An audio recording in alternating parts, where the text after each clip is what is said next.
To find the equation of the line passing through the points -2 and -4, there are a couple of key steps that you always need to follow.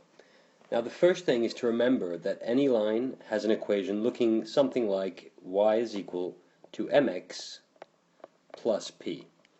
Now you may have seen that as y is equal to ax plus b, or even y is equal to mx plus c. It really doesn't matter what letters you saw, it's always going to be the same anyway. So, our first step is to calculate m. And m, remember, is the slope of the line, which tells us how much the line goes up or down each and every single step we make in the x direction. So for example, if ever I were to have a slope equal to 2, it would mean that as we move across 1 unit in the x direction, the line would go upwards 2 units. Now, the formula for the slope is m is equal to y2 minus y1 over x2 minus x1, where x1, y1 and x2, y2 are just any two of these points. It doesn't matter which order you take, really. So here, I'm just going to read this going from left to right, and looking at this point that we have up here, I'll call this my first point, point 1, and I'll call this my second point, point 2. So, using what we just wrote, y2 in that case would be 8, minus y1, which is -4, over x2, which would be 4, minus x1, which would be -2. That would lead to m is equal to 8 plus 4 over 4 plus 2, which leads us to 12 over 6. And finally, that leads us to m is equal to 2. So we now have the slope of the line. And at this stage, we can already write that the line looks something like this. Y is equal to 2x plus p. That's our first step done. Our second step is to figure out what p is.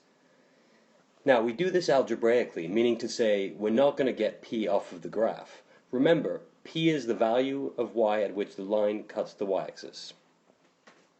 To find p, what we're going to do is we're going to use either one of these 2 points that we were given at the beginning of the question. Now, it really doesn't matter which one you choose, but ask yourself which of those 2 points you would rather work with.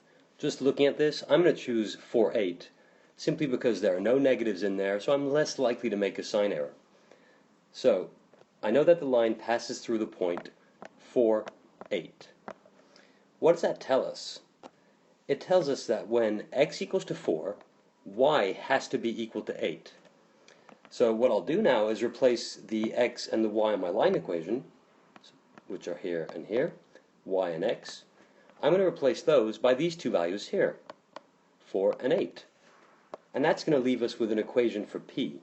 So I'll write 8 is equal to 2 times 4 plus p. That leads us to 8 is equal to 8 plus p, and solving this by subtracting 8 from each side of the equation will lead us to 0 is equal to p. In other words, p is equal to 0. So we now know that the line cuts the y-axis at 0. In other words, the line actually goes straight through the origin.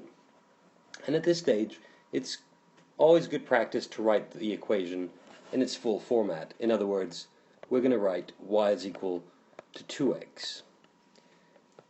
You may wonder why I'm not writing 2x plus 0. The truth is we never write y is equal to 2x plus 0. There's no point really. So we simply stop at y is equal to 2x. And you can check this. If you were to draw this line on a grid, it should look something, I'll make a very rough sketch here, but it should look something like this. X and y.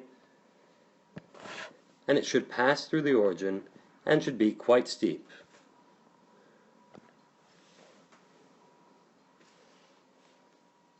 And there you go.